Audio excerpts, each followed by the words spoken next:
Bom dia, pessoal. Então vamos lá para a aula 2 do nosso conteúdo, tá? Então a gente está lá no capítulo 5 do nosso livro-texto. Lá na apostila Anglo, nós estamos na aula 14 e 15, as fronteiras marítimas do Brasil. Então a nossa observação agora é pensando um pouco nas fronteiras nacionais, tá? Então no último áudio, no áudio de ontem, nós falamos sobre as fronteiras terrestres, então sobre a estruturação, a organização das fronteiras terrestres. Hoje a gente vai falar um pouquinho sobre as fronteiras marítimas, tá? Lá na página 393 do nosso Anglo, ele mostra uma imagem que depois eu quero que vocês observem com detalhe, que chama Perfil da Margem Continental Tipo Atlântica, tá? Que ela vai ajudar um pouquinho a esclarecer essa questão da nossa organização. Então, vamos lá. A plataforma continental geomorfológica, ela é definida como as superfícies planas e submersas que constituem as bordas dos continentes, tendo uma profundidade inferior a 200 metros. A plataforma continental, então, ela é a área mais próxima da crosta continental, tá? Essa é a área mais próxima e de menor profundidade.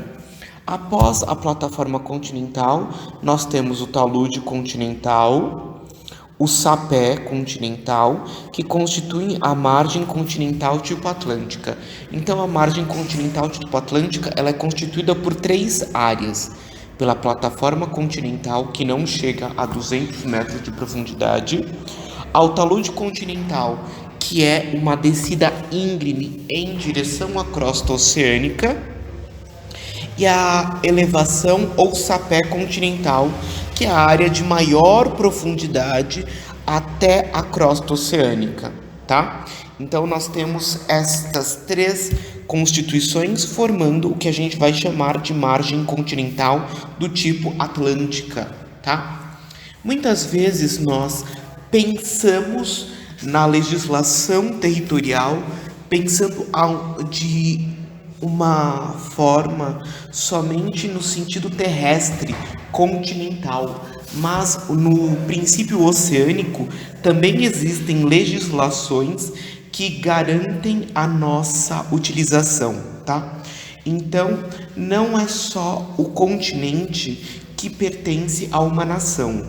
Nações que têm fronteiras marítimas, elas também detêm a posse de determinadas partes do oceano.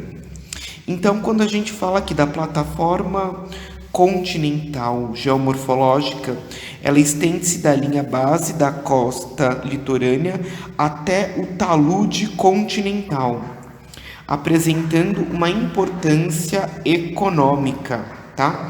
Então, essa nossa plataforma continental geomorfológica é onde acontecem os processos de extração de recursos minerais, tá? Por isso, o valor econômico dentro dessa área. Dentro dessa plataforma continental, então, todos os navios que não forem brasileiros, eles devem pagar pela circulação nessas áreas, além de que nessa plataforma continental geomorfológica, a nação, no caso o Brasil, tem livre acesso de exploração, tá? Tem livre acesso de uso deste espaço, tanto superficial como marinho e como subterrâneo, tá? Então, a Convenção das Nações Unidas sobre o Direito do Mar, a CNUDM de 1982, ela entra em vigor em 1994 e ela acaba determinando que o mar territorial, que vai até 12 milhas náuticas, é a área de total soberania do país. 12 milhas náuticas. Cada milha náutica tem 1.852,26 metros. Então, cada milha náutica tem esse tamanho. O mar territorial tem 12 milhas náuticas, tá?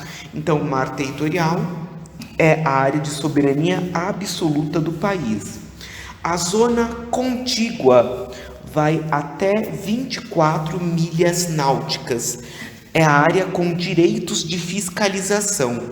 Então, na nossa zona contígua, o país fronteiriço, ele tem direito de fiscalização sobre essa área oceânica. Nós temos a zona econômica exclusiva, que vai até 200 milhas náuticas, que é o direito de exploração. Então, um país que tem litoral, ele pode explorar até 200 milhas náuticas do seu território a mar adentro, tá? Então, do seu litoral até ao oceano adentro, vão 200 milhas náuticas com direito de exploração, tá? Na plataforma continental jurídica, que pode ir até 350 milhas náuticas, o país tem direito apenas do leito e subsolo. O Brasil, então, por meio da Lei de 1993, ele definiu que a plataforma continental jurídica, ela coincide com a nossa zona econômica exclusiva. Então, a nossa plataforma continental jurídica, ela é de aproximadamente 200 milhas náuticas, tá? E aí, nesse contexto, a gente começa a entender um pouquinho como que funciona a lógica, por exemplo, de embarcações. Quando nós temos esses grandes cruzeiros que têm cassinos dentro deles, como vocês sabem, quem não sabe vai descobrir agora, a legislação brasileira, ela proíbe a presença de cassinos dentro do território brasileiro. Mas aí como que no navio tem cassino? Porque esse navio, ele pode abrir o cassino depois que ele passa da área de fiscalização. Então, quando ali ele ultrapassa as 100 milhas náuticas, o navio, ele passa a ter direitos livres, ou seja, ele pode ter o cassino.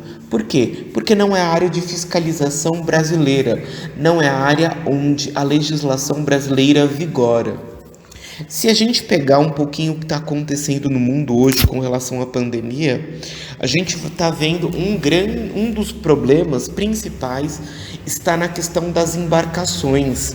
Vários navios se encontram como que à deriva. Por quê?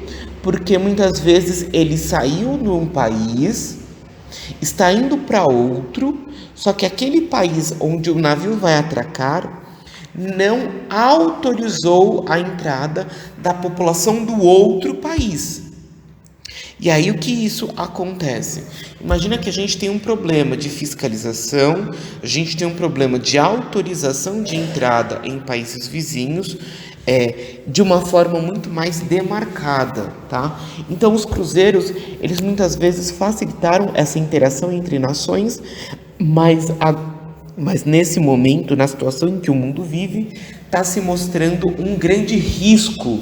Por quê? Eu não sei como está o quadro de pandemia naquele país, da onde vem a população. Eu não sei se existiu algum sistema de fiscalização da saúde da minha tripulação. Eu não sei como está organizado. Então, dentro dessas áreas econômicas exclusivas, nós vamos ter várias situações. Então, só para a gente finalizar aqui, nós estamos falando sobre a determinação das fronteiras marítimas. E aí, quando a gente fala em fronteira marítima, é literalmente mar, oceano. Então, o oceano, ele é uma área de bem comum, não na margem do meu território, mas existe um distanciamento. Porque até determinada distância, aquela parte do oceano é minha propriedade. Por isso, quando a gente fala, por exemplo, na área de exploração do pré-sal, como que eu sei que o pré-sal ele é brasileiro? Como que o pré-sal não é um bem de uso mundial? Porque ele está dentro da área de domínio e exploração marítima do país, tá? Então, cada país que tem litoral, ele tem uma área de exploração oceano adentro, certo? De aula 14 e 15, devido ao conteúdo, eu resolvi dividir, então, literalmente em duas aulas. Então, a aula 2, à distância, está sendo o início da aula 14 e 15. No próxima semana, no meu próximo áudio, nós vamos terminar essa aula 14 e 15 do ângulo, tá? Eu fui aqui com vocês somente até o final da página 393, tá? Nós não fomos para 394. Então, quando você pegar lá sua apostila ângulo, tudo que eu falei agora está na página 393. Como exercício para casa, ficará o capítulo 2 do caderno de exercícios. Façam o capítulo 2 do caderno de exercícios. Tchau, pessoal!